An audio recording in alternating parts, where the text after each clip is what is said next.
नमस्कार, आप भारत लाइव देख रहे हैं। मोदी कैबिनेट का विस्तार हुआ तो कई लोग चर्चे में थे और कई लोग चर्चा में रहकर भी रह गए।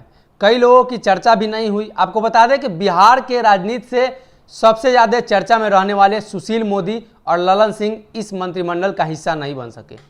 ऐसी खबरें आई कि ललन सिंह नाराज भी हैं, लेकिन सुशील मोदी के बारे में अभी तक कोई खबरें नहीं आई हैं, क्योंकि जिस तरीके से सुशील मोदी को बिहार से दिल्ली स्थानांतरण कर दिया गया था तो ऐसा लग रहा था कि सुशील मोदी को अब दिल्ली की राजनीति दे दी जाएगी, क्योंकि उन्हें बिहार में नीतीश कुमार के एजेंट के रूप में काम करने वाले नेता के रूप में बताया गया था।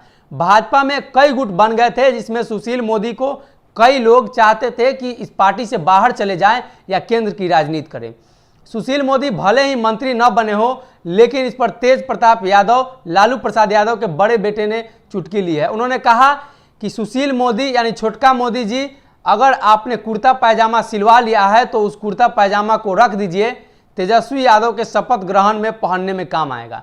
इसके बाद लालू प्रसाद यादव की बेटी रोहिणी आचार्य ने भी उन पर कमेंट किया। उन्होंने कहा कि लालू चालीसा पढ़ने के बाद भी अगर उन्हें मंत्रालय नहीं मिलता है तो उन्हें शांत बैठ जाना चाहिए। अब इस पर राजद सहित बीजेपी के कई अन्य नेताओं की भी प्रतिक्रिया आना शुरू हो गई है। राजद प्रवक्ता भाई वीरेंद्र ने यह दावा कर दिया कि सुशील मोदी के पास कोई जनाधार नहीं है, जिसकी वजह से उन्हें मंत्री नहीं बनाया गया है।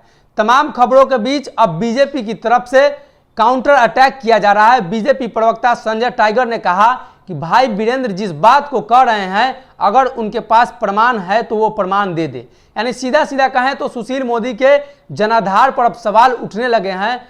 बीजेपी ने कहा है कि अगर राजद जो दावा कर रही है तो उस दावे के पीछे का तथ्य क्या है, वो तथ्य अब सामने आना चाहिए। लेकिन अब सुशील मोदी इस मामले पर चुप्पी साधे हुए हैं, लेकिन देखना यह होगा कि सुशील मोदी को मंत्रिमंडल में शामिल नहीं किया गया और भूपेंद्र यादव को शामिल किया गया। इस पर कहीं ना कहीं कोई ना कोई तो बात होगी, जिसको लेकर तेज प्रताप सहित राजद के कई अन्य नेताओं ने कमेंट कर दिया है, चुटकी ले ली है। भाई वीरेंद्र की बातें कहीं ना कहीं साबित होती है कि सुशील मोदी का कोई जनाधार नहीं है, जिसको लेकर उन्हें मंत्रिमंडल में शामिल नहीं किया गया हो। आपने देखा था कि पिछले कई दिनों से सुशील मोदी लगातार ट्विटर के जरिए राजद और लालू प्रसाद यादव पर हमलावर थे।